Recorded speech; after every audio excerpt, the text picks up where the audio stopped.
I would rather have it. I'd rather have it up there on. It looks to be me to be really good up there on that wall right now. I haven't used this projector before, and it's looking pretty bright. So I'll probably switch it with that projector, and then we'll have it up on the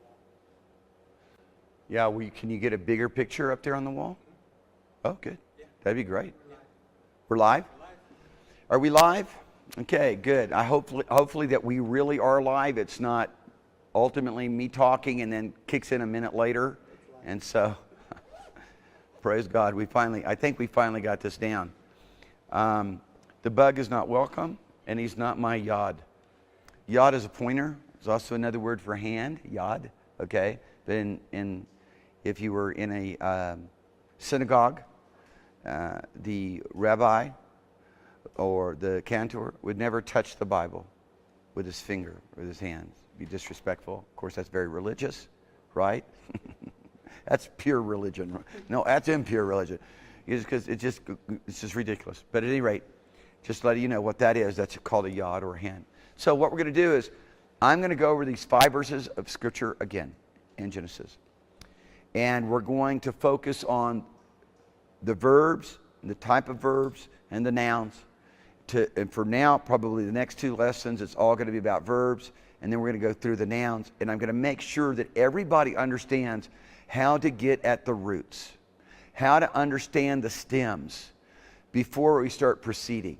Because I know that from the homework assignments and from the things that I've heard from people, there's been a bit of struggle there. And so tonight, hopefully, I'm going to be giving you or providing you charts and handouts that are going to help you work through this better. But I must say this, and I'm going to say it a couple of times tonight. There are strong verbs and there are weak verbs, and there's there's jussive verbs and participle verbs, and there's a lot of different rules at work here. And what you're just going to, I'm going to try to show you in a simple way how to identify them without getting into trying to really understand at this point proper spelling. And when I mean proper spelling, those vowel pointings and how they change and what you do with that. You're just going to have to leave that for now. And I'm going to make it simple. And then as time goes on, we will have a foundation of the simple to then be able to build on the more complex. Okay? So tonight I'm just going to start off reading this for you. Probably you could read it as well. And we'll start right here. Bereshit bara Elohim et hashamayim ve'et haaretz.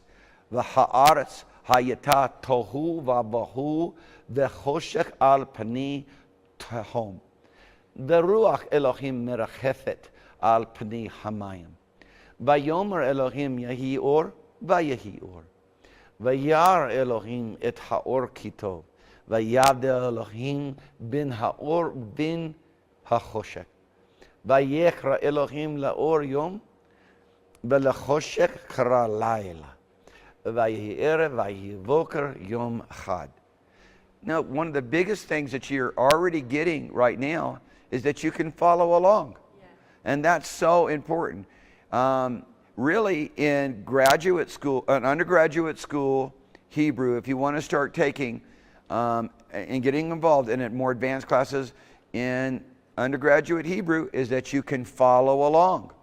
If you can follow along and you know where you're at, then you can start learning all these different forms. Because if you look at, and this is what I really want to impact you with tonight. If you look at the Cal stems, give me the next slide.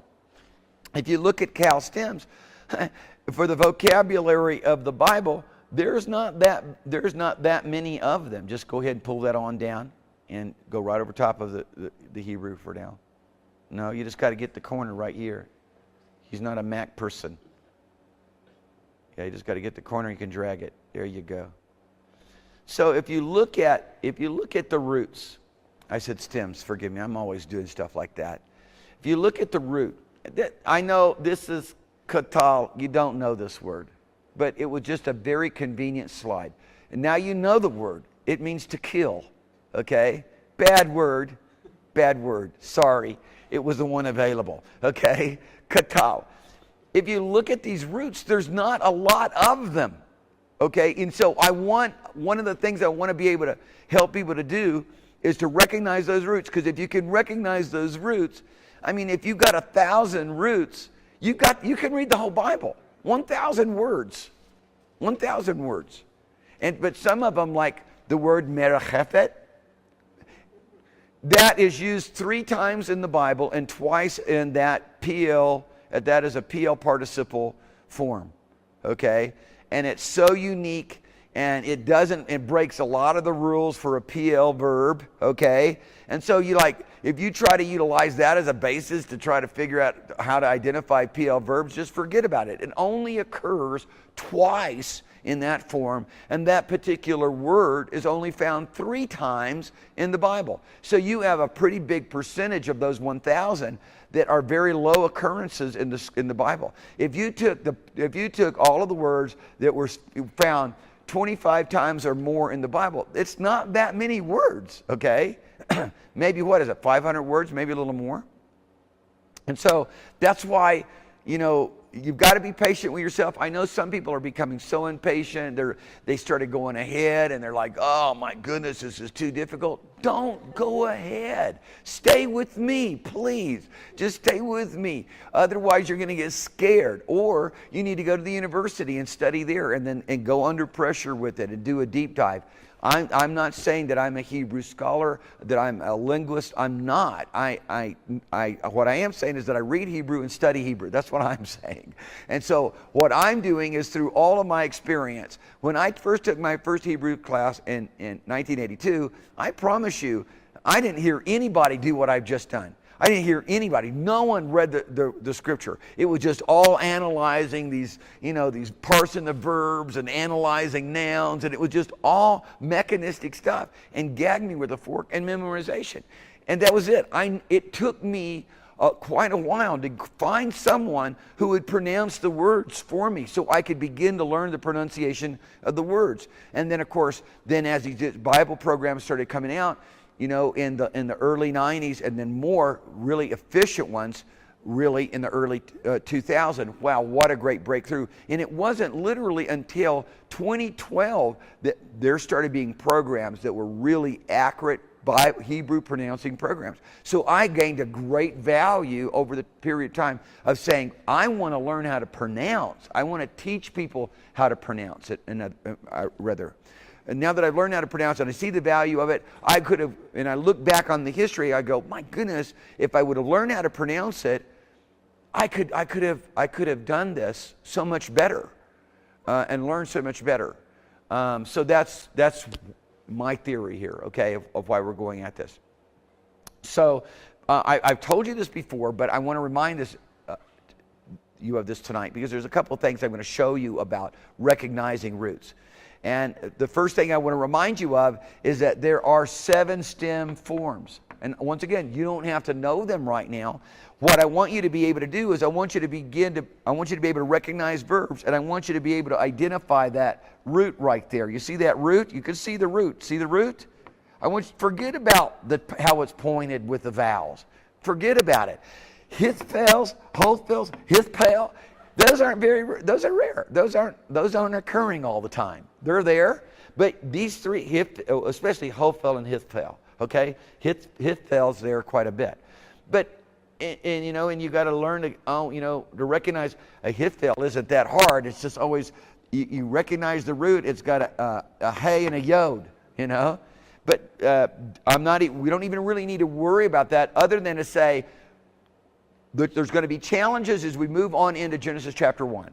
And we're going to get you at verbs. And I know some people have been asking me some questions this past couple of weeks because they're pulling their hair out. How is this true? How can this work with the paradigms that you've given us? And so tonight I felt, well, let me give you a little bit bigger perspective of this. Give you some charts that really work the majority of the time. And then that way, when you're reading along through the rest of Genesis chapter 1, you've got these 2 charts, 3 charts laid right out there beside you. And then there's actually going to be a total of, I think, 5 or 6, because I'm going to give you another chart for participles, another chart for adjectives, and another chart for nouns. And then you got those charts laid out there and you're reading. And then always referring to those charts and reading, you're going to find some amazing progress. Okay, so give me the next slide, which should be, yeah, that one. I'm sure that's it. So I want to show you what these roots do. Okay, which is just an amazing thing in Hebrew. So here's your root. Okay, your root, mem lamed chaf, right? Well, here's the verb. Okay, once again, this is a new word for you, but now you know it. Malach. Okay, malach, king. That's the verb of king, to reign. Okay, malach, malach. Now watch this. The same root. Now I'm going to make some nouns. I'm going to go melech. It's a sigilet. We call a sigilet noun. Don't worry about that. But right now you can just see how Hebrew works. You've got a root. Okay, and now from the root you create your verbs, you create your nouns, you create adjectives even. Okay, this is just showing you verbs and nouns.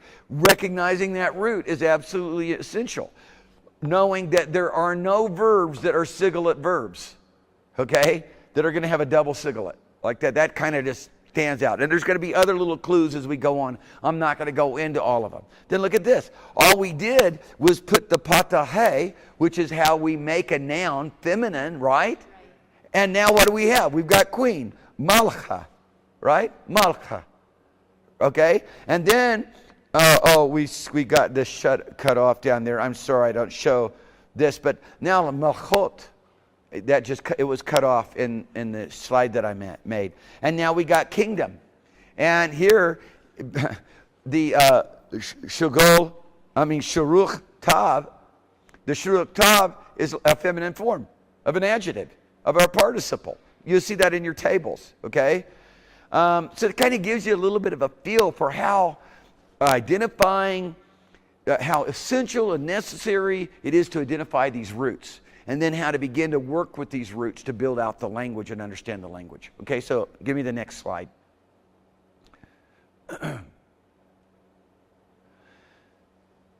Okay, so this may be a little bit too elementary for some of you, but there are others that are still struggling with these person, gender, number. So I wanted to have a chart out for everybody to be able to refer to it, especially seeing as I get to talking and thinking at the same time. I was thinking about something a few minutes ago that I really wanted to say while I was reading, and now I forgot to say it. Usually I just stop, interrupt myself, say it because it was important. You know, all of our brains have a little bit uniqueness to it. Mine's weird, so that's how mine works. And I'll mix things up. I'll say them backwards, or and you just have to that's what you get with me. Bear with me. But so let me just read this to you. You can read it too. In Hebrew, most verb forms have person, gender, and number. Okay, and then they're going to give us a new word for you, but now you know it. It's katava, which is from katav, which is to write, and in this instance now as katva is she wrote, and then katavta, you wrote, okay? So in there we want to be able to identify when you got that patahe, we want to be able to identify where are we at? Is this a male or a female that's being addressed? We've got to have this because otherwise we're not going to be able to translate properly. And then of course,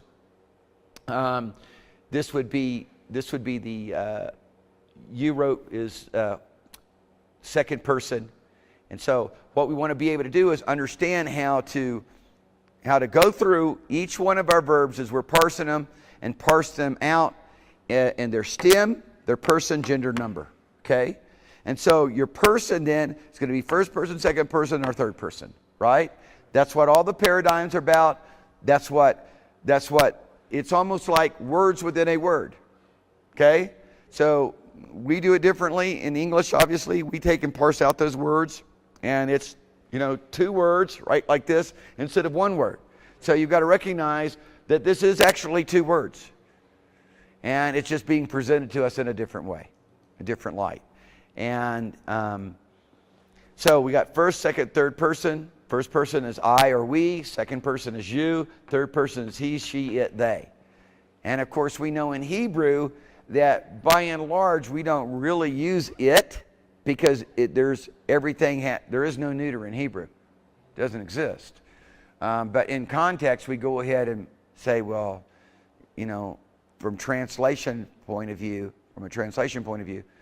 we utilize that neuter form for meaning.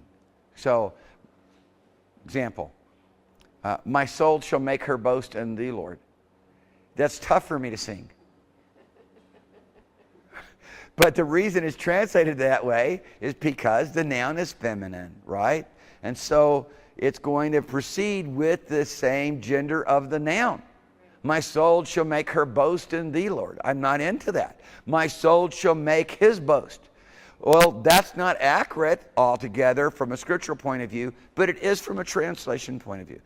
I don't want to say my soul shall make its boast in thee, because I don't want to be that. I don't want to have a it soul either. I don't want to have a neuter soul. I'm a male. So in those instances, we have the right to make a translation that is appropriate for the language. Does that make sense? Okay, so gender, masculine, feminine, common. Okay?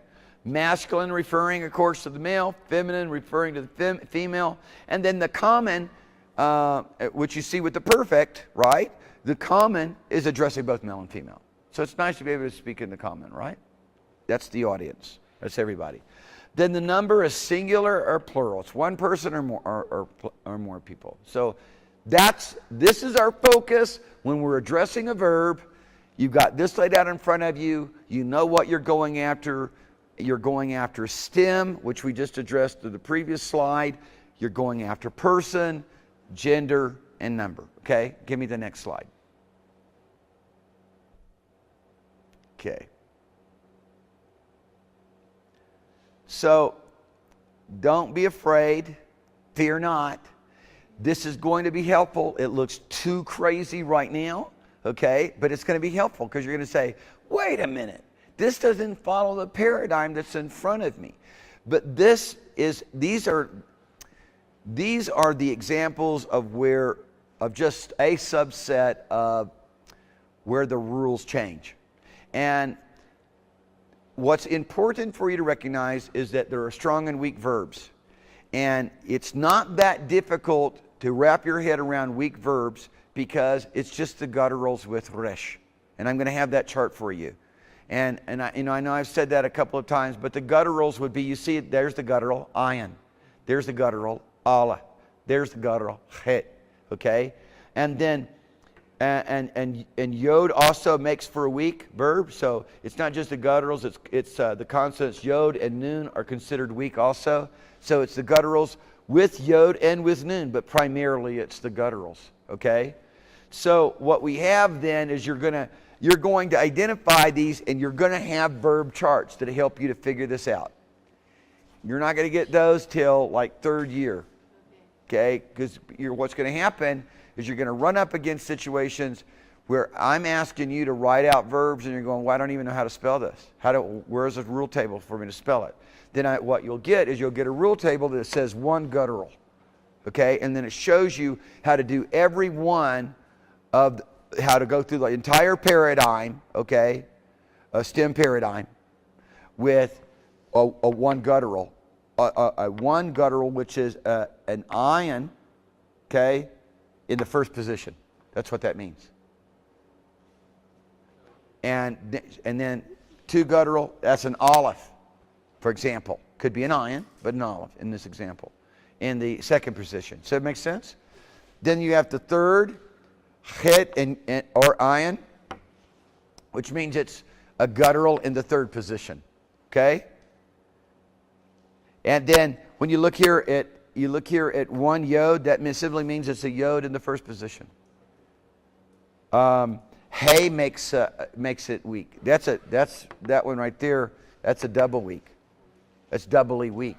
It's got an ayin in the first position, hey in the second position, and what's going to happen is most of that stem is going to disappear. And you're going to go, what on earth are we looking at now? What do we have to work with to find out the root? So if, are those rare occurrences? Yeah, they are. But it's going to help you. You've just got to have a knowledge base for this. Otherwise, you're going, this doesn't make any sense. All I'm trying to do is expand your mind a little bit, okay? And say, it does make sense. You've just got to have more information.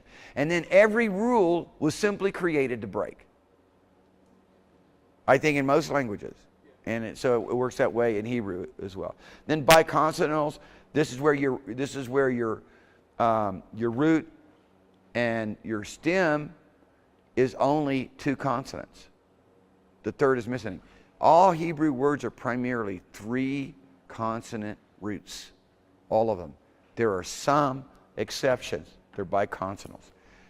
Okay, the paradigm is going to change for perfect and imperfect. So what am I telling you? I'm telling you eventually you're going to learn how to write Hebrew.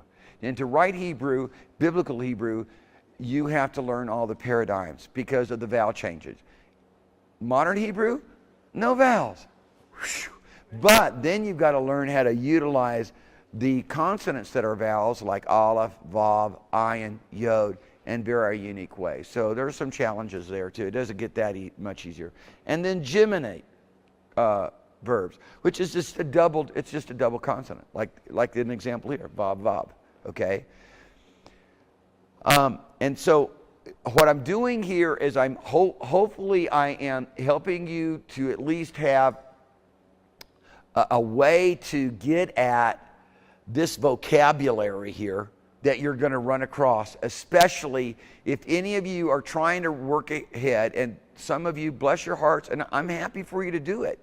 I just realized that you're like reading things that, that are way out there, and I haven't given you any basis to be able to understand them, and I've done that purposefully.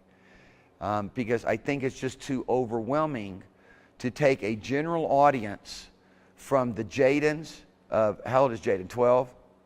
All the way up to, the people that are over 60, and some with high school education, some without high school education, some with college, some without. I want to be able to collect everybody in this teaching method, and then later on advance it to where that we would end up at the same place as the person that ends at the end of the 4-year program. I believe that we can do that. Having experienced what I've gone through and my aches and pains with the study of Hebrew, I'm saving you a lot of both. Okay, give me the next one.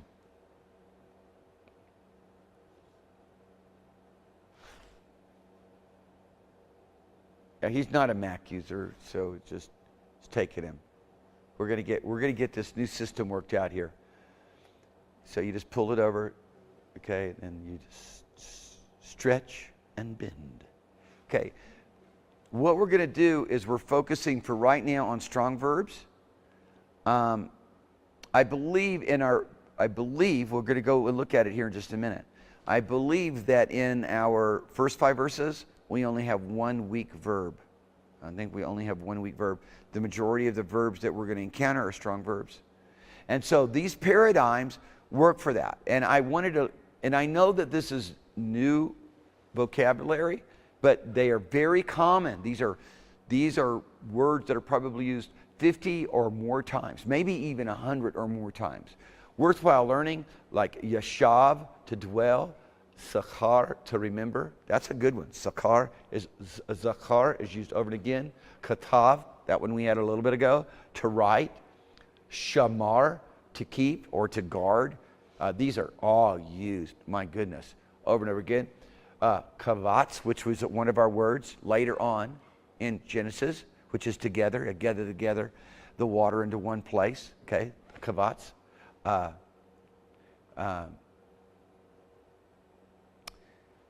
Yes. Okay. So what we see here now, what I want to stand out, and what I really liked about this particular paradigm chart, is it kind of gave you a sense that, hey, these all work the same, right? Look at that. Look at that across there. Huh?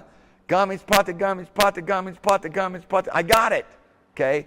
And of course, that is the first most common and simple form of the stem that you would pretty much encounter in all of your dictionaries, or what we'd call lexicons, okay?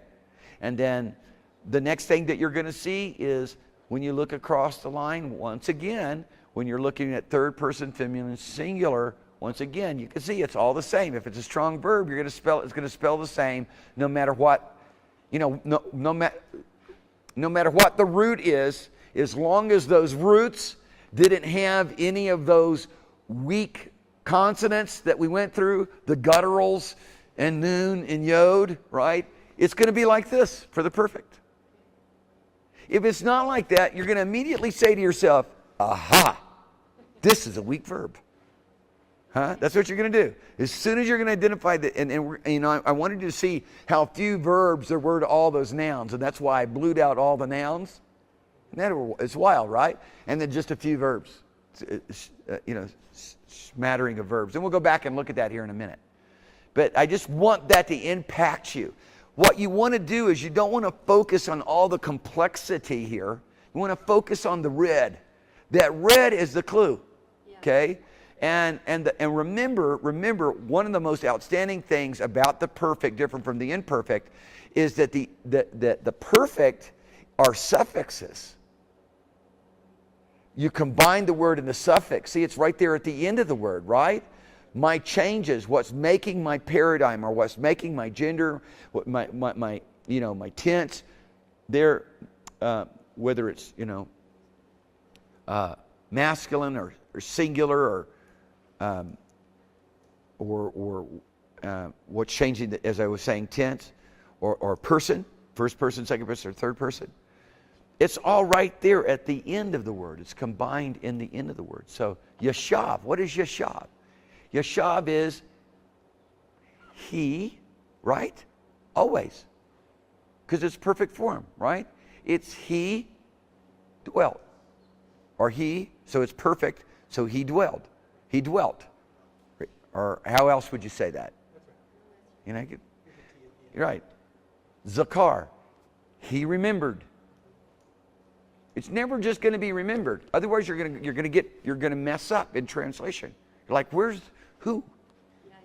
Wow, I just got this noun and the verb, and the noun's just floating over here somewhere around the verb. Well, I've got Elohim. If I said Elohim Sachar, then I know God dwelt. Because God, he dwelt God. Right? So I've just got to go, now I just replace, always write out that pronoun, and then I replace the pronoun with the noun, always. So it's best when you're starting is always write out the pronoun. So if it's Elohim, if you said Elohim Sachar, you would go, God, he dwelt. Pull out the he, and now you got it, right? He remembered. I'm sorry, he remembered. Thank you. Yeah, that's me, right? You're on it. Katav, he wrote. Shamar, he kept or he guarded. Kavatz, he gathered. Then here we go. Yashva, she dwelt. Then if you put the Vav conversive in there, and why on earth would anybody ever do that to us? Huh? Somebody asking me the logic of why the Vav conversive. What is the esoteric meaning here? I'm sorry. No one can tell you. I have asked the question too. I have no idea. Somebody said, well, is this God always talking in the future tense and, or saying in the past tense that it's already taken place so it hasn't happened or whatever?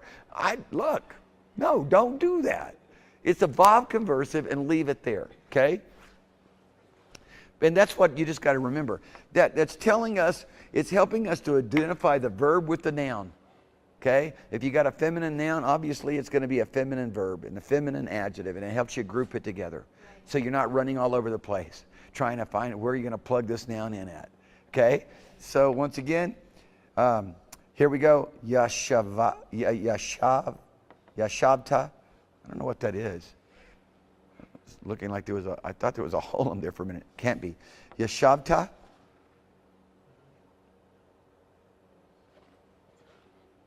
What is that over top of that? Is that an artifact? Yeah. Yeah, it's just an artifact. Yeah. Yashavta, you dwelt. You dwelt, but it's masculine. So I've got to be able to identify that with the noun and the adjective, right? A little bit hard when both The second person masculine singular and third person feminine singular are exactly the same. Did you notice that? You say, oh man, I've got one less rule or one less paradigm to have to memorize. Well, yeah, just wait till you have to figure it out in a sentence, though. Fortunately, fortunately, the noun, the adjective leads the way. And then here's the common. We are talking common singular. It's what a common singular is what you're doing. You're talking about male and female. Okay? And so that would be yeshav ta. No, forgive me. Yeshav ti. Yeshav ti. Then yeshvu. Yeshvu. Yeshav tam. Yeshav ten. Yeshav nu. So there's going to be pointed pretty much same kind of rhythm, same kind of a breaking up of the syllables down here. What I want you to do is this chart as a keeper. You're going to lay it out while you're reading, and you're going to be able to figure out what the verbs are. The most important thing that I'm wanting you to do as we're going to be moving through Genesis chapter 1 is I want you to go through and identify all the verbs. That's the first thing we're going to be doing. I will do it with you. I'll do it for you to start with, okay? You can start working ahead and seeing how well you're doing, but I'll be doing it. And after a while, I promise you, by the time we get to the third chapter, I just want you to hang in there because some people are dropping off. It's unfortunate. If you just hang in there, by the time you get to the third chapter, it's going to become it's going to be much easier for you. You're going to go, wow, I'm making headway. I've been feeling like I've not known anything and I'm not getting it. And then all of a sudden the lights will come on and it'll take on a whole new splendor. And then we'll get you in the Psalms and you'll be confused again. Book of Daniel, confused. See, there's three styles of writing in the Bible. There's narrative, there's prose, and there's poetry. And there's a little bit of uniqueness. Poetry is the hardest of all Hebrew to translate because of the allegories. And it's going to be fun. You'll see. It's good. It's cool stuff. Because you'll get it. You'll begin to get a new feel for the scripture as you're doing it. Because you'll see the allegorical words that are used, and they're specific and definite meaning, and it kind of just expands, what's being said. Okay, give me the next. How much time do I have? 15 minutes. I've got 15 minutes? Did you say 15? Okay, good. Give me the next one. That's the same without the red. Give me the imperfect. Yeah, this is the imperfect. It's the imperfect. Unfortunately, I didn't put the red one up for you. I am so sorry. So what I will do is I will make sure and replace this next lecture. Okay? I will replace this next lecture. It's a good exercise to figure out the commonalities. Right. Now, first thing that I want you to notice about this, first and foremost, is I want you to notice that they're all the same. I'm showing you an example of 4 strong verbs to prove to you that this really does work, okay? So these are 4 strong verbs. They don't have gutturals. They don't have noons. They don't have yods, okay? They don't have hays. And hay is another issue, okay? But nonetheless, I think actually there was on that first chart. But it's all the same.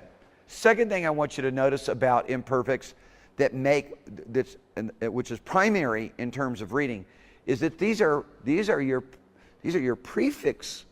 This is your prefix paradigm. So in an imperfect, when you've got an imperfect verb, it's always going to be signified by prefixes. Perfect verb, suffixes. At least the guys were trying to help us that did all of this. Okay?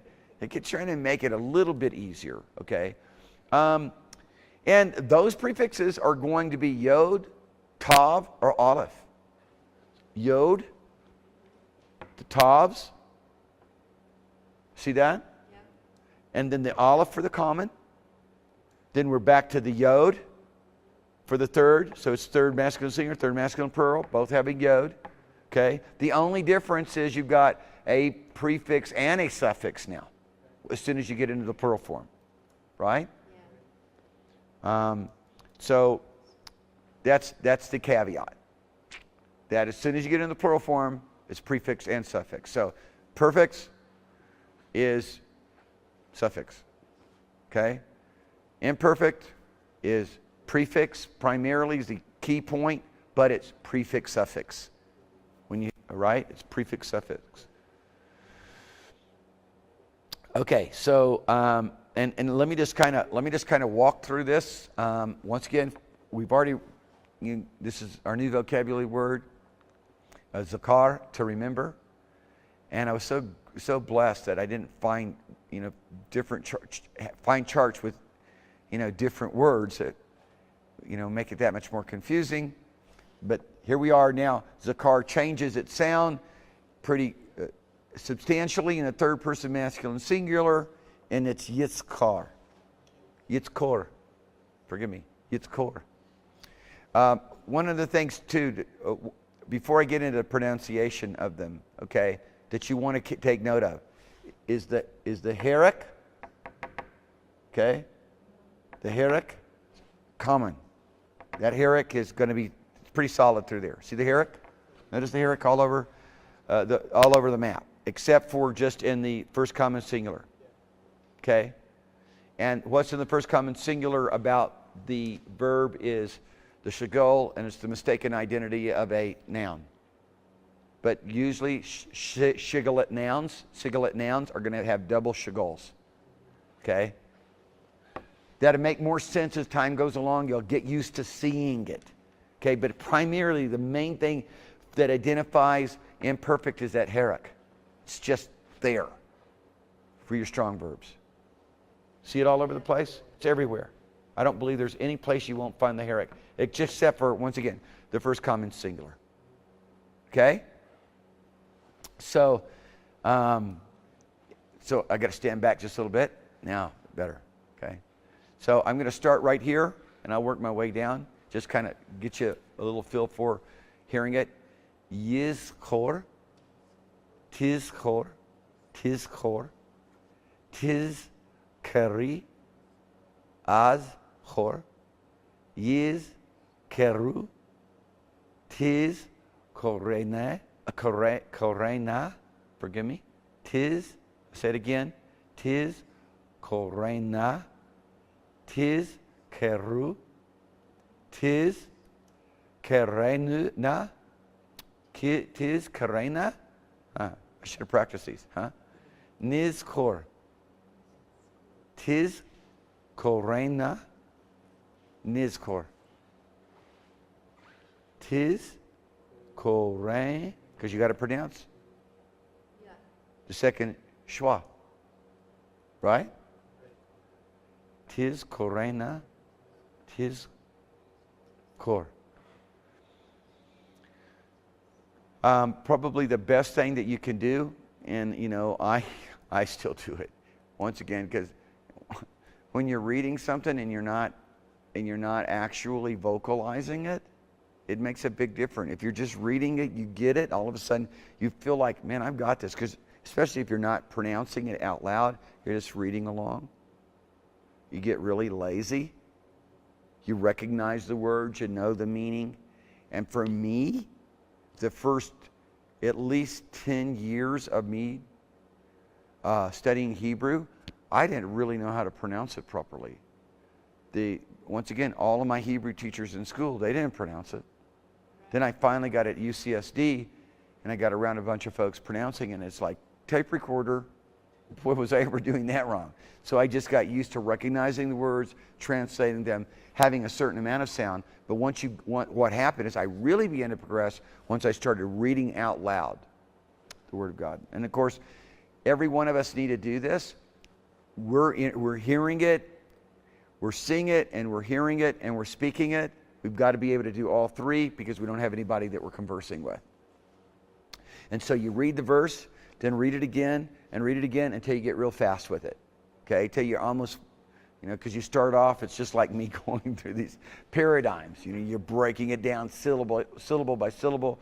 Then you just want to say it over and over again, until it's not breaking it out in robotic syllables, but it has some kind of yizkor. Flow. And of course, remember that the cough with the dagesh in it really milds that cough down. It's no longer ha, it's just ka. It's a ch sound where the chet is a k sound. It's a chet. So I try to teach people, as I've done with you guys, because it's the way that it helped me learn it. When I say chet, to give it really a lot of wind, chet, and then put the k, chet, chet. So you hear the k, chet, but you got the chet. That's it. That was perfect there. Chet. Okay? The cough is different. Ha.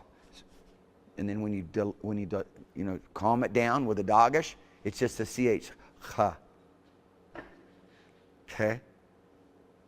Okay? Ha.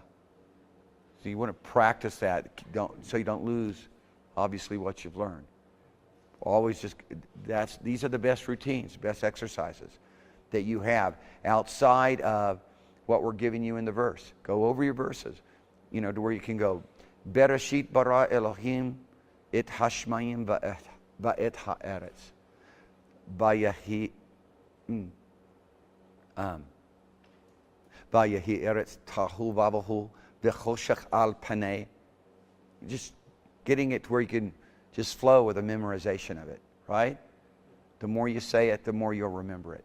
So it's not like you're having to memorize. You're just reading it so much that all of a sudden it becomes a part of your memory. Okay, so let's move on from that. I've spent too much time on it.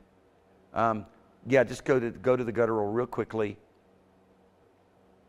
Just as a reference, okay? Just so that everybody can remember what the gutturals are. Resh isn't, but when we're talking about the issue of weak verbs, that's why this is important.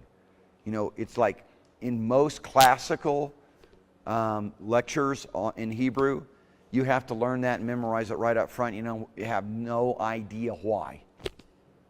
But ultimately it becomes painfully important because it identifies weak verbs. Okay? And then, of course, we don't bring in the yod and the noon concerning weak verbs until later. Now go back to the Genesis, please. Let's just try to run through this real quick. Now, hopefully all of you have a handout and you can start going through your verbs. Once again, I know we've already done this. We've got some problems going on with it. And here's what I want you to do. Okay? So you get to try it all over again. You take the bara, okay? Don't always put a drill on the R. Otherwise, no one else that speaks Hebrew will know what you're saying. There are some who go bawa. There are Hebrew speakers that bawa. They put a little wa in the sound of the R's. Don't worry about that. Bara is Sephardic. Bara. Okay? I want you to take the bara. This is your homework assignment. And I want you, it's a strong verb, isn't it? Right? No gutturals, right? Strong verb? Weak verb? How about that Aleph in the third position? Aleph's weak. Okay? So what I want you to do is I want you to struggle a little bit with that. Right? And just see how it works out for you. Let's go to a strong verb. We've got a strong verb. Strong verb. Forget about bara for right now. Thank you. Forget about bara. Don't do bara. Do amar. Okay? It's a weak verb. Yeah, Do we have a strong verb here? Do we have any strong? Badel. Where? Badel. Okay. Bayavdel. Which is badel. It's badal. The root is badal. Okay? You guys can pick that out, right? Yeah. You're going, where is our Herrick? What happened to our identifying Herrick?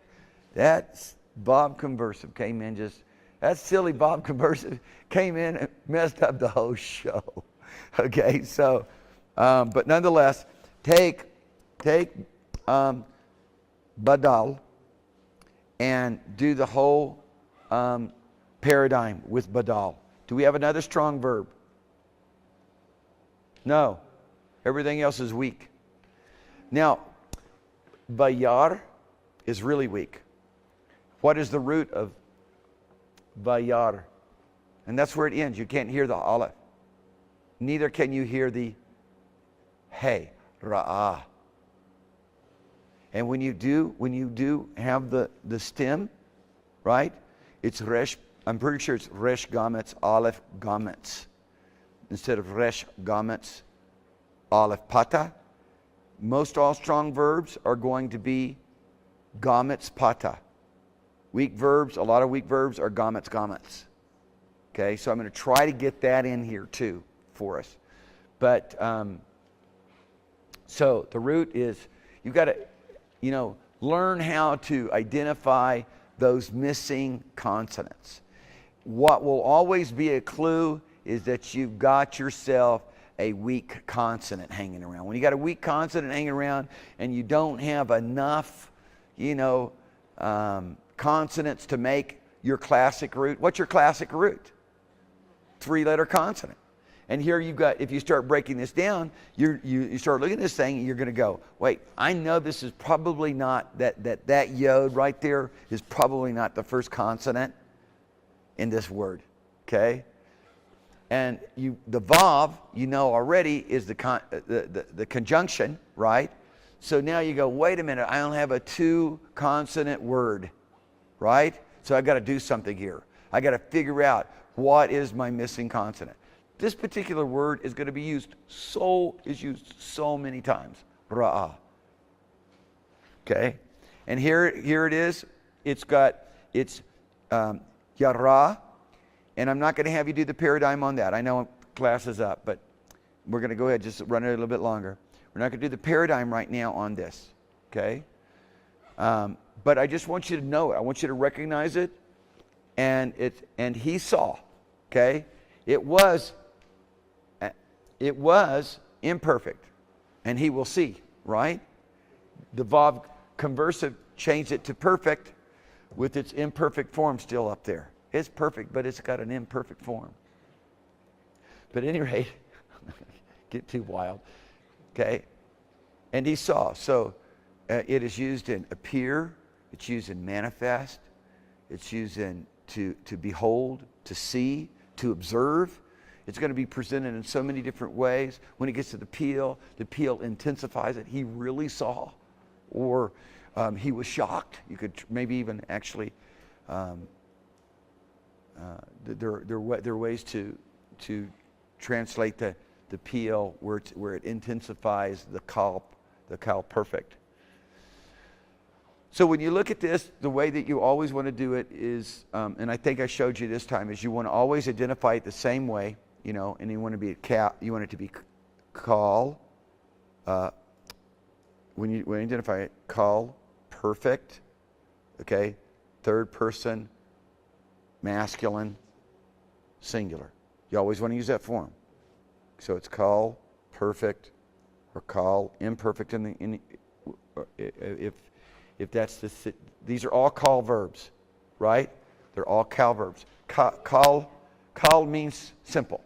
Okay, there's all kal verbs except for one, and that's merachefet, and that's a PL participle verb. So nothing looks like that. You just memorize it. It's just like memorizing another word. Merachefet, it's used 3 times in the Bible, like I said. One time it's only the rachaf, because that's the root. You'll always know every verb has a 3-consonant root. If they're all strong consonants, you got it. No problem. Later on, I'll be able to help you learn how to identify what was that missing consonant. Because there's clues right there as to what the missing consonant is. Okay? Because basically what you're going to end up seeing is you're going to end up seeing double weak consonants. So if you've got an aleph and a hey, those are two weak consonants. Why are they weak? Some of these actually were used as vowels. The yod was a vowel. The vav was a vowel. Hey was a vowel. Aleph a vowel. Ayin a vowel. Hey wasn't as much, but aleph, ayin, yod, vav, especially vav. And of course, the ancient or traditional pronunciation of the vav was a W sound. Wah. It's now modernized. The way it's used classically now is va. So there's a lot of various different anomalies like that, I guess is the best word for that. Okay, real quick, anybody got any questions for me about what's up here on these 5 verses? Because really everything I just did and went over was really about these 5 verses and being able to identify the verbs in these 5 verses. So I think I have addressed everything that you need to identify these verbs in these verses, except for, the PL. And we're not going to go that you'll be pulling your hair out. We're not going to do that. As we move along, we'll deal with simpler verb forms like nifil. And then we'll move on into PL. It's not too bad. PL's not too bad. Pual gets a little bit challenging. Hithpel's easy. Hithpel and Hithpual is a little bit challenging, but not too bad. Hithpel's easier than Hithpual. But I just want you to be familiar with the 7 stems. Okay? Questions? Anybody any questions for me? Can you repeat one more time the form that we want to break it down to always? Always in. Masculine. Okay. So you always want to say, what is the stem? What is the stem? It's call. In this case, every one of these are call. If it were nifel, you would say nifel. Okay, but we're going to do call, which is this is the stem form. Then we're going to go right after that. We're going to say, what person is it? Third person. Then we're going to say, what's the gender? Masculine. And then we're going to say, what's the tense? Give me, not tense. Gender. So third person masculine. So the call perfect form, simple form, is call third person masculine. Okay? Yeah. Third person masculine. Third person masculine singular. Yeah, that's correct. Third person masculine singular. Always in that order. Third person.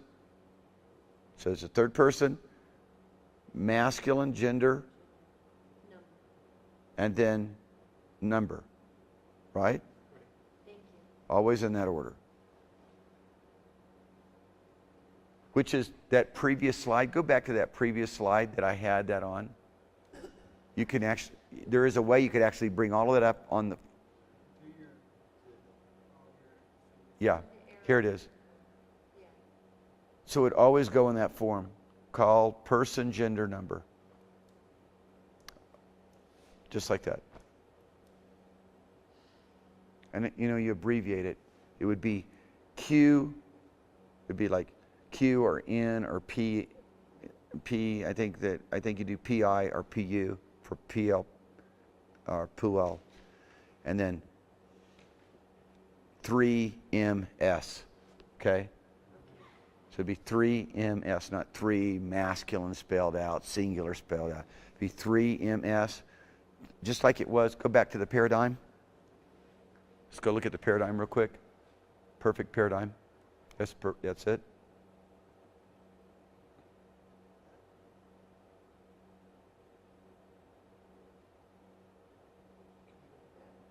You're reaching over too far, man. Just grab it anywhere on the top.